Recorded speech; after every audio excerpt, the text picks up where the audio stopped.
A.G. Sulzberger, who just took over as publisher of the New York Times from his father, Arthur Sulzberger Jr., told readers in an open letter, misinformation is rising and trust in the media is declining as technology platforms elevate clickbait, rumor, and propaganda over real journalism, and politicians jockey for advantage by inflaming suspicion of the press. That was a pretty obvious reference to President Trump, who hit back on Twitter telling Sulzberger, get impartial journalists of a much higher standard, lose all your phony and non-existent, quote, sources, and treat the President of the United States fairly so that next time I and the people win, you won't have to write an apology to your readers for a job poorly done. Joining us now from New York, Shelby Holliday, senior video reporter for the Wall Street Journal. And Shelby, the Times didn't apologize, but it did raise questions about its own campaign coverage. What do you make of President Trump responding to A.G. Sulzberger's letter by whacking the new publisher?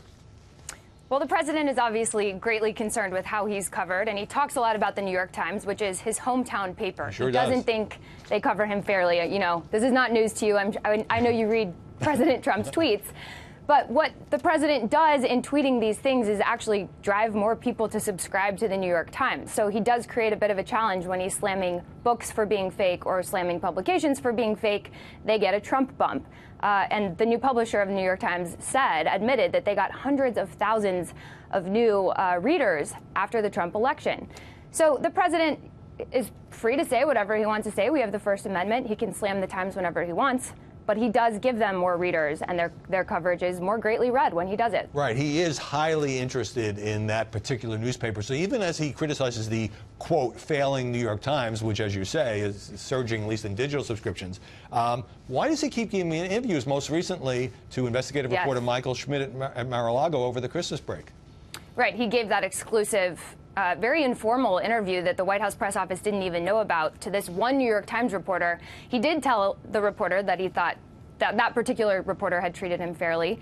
But nothing has changed since the president tweeted just a few days ago about the New York Times. In fact, Mike Schmidt, the reporter who Trump spoke to at Mar-a-Lago, just released a bombshell report about the Russia investigation this week.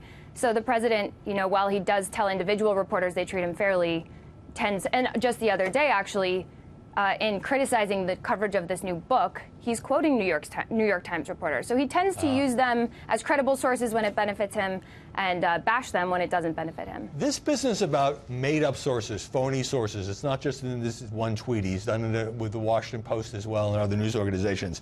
The sources might be wrong.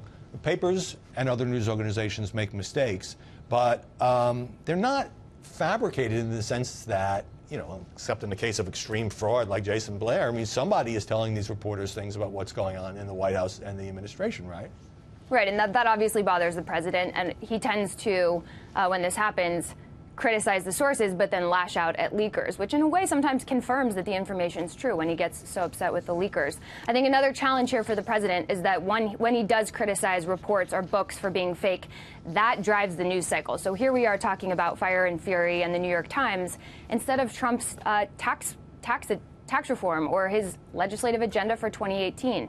And so, you know, the media does seize on these narratives that he drives. Or the fact that the Dow just broke 25,000. Exactly. You know, it does tend to, you know, it makes, he's entitled to express his harsh anti-media views, and he's entitled to complain about leaking, and maybe one of the leakers was Steve Bannon of some of this stuff. But as you say, it also does tend to shine a spotlight on these news organizations. Causes a bit of a distraction. Yes, Shelby Holliday, great to see you. Thanks very much for joining us. Thanks for having me.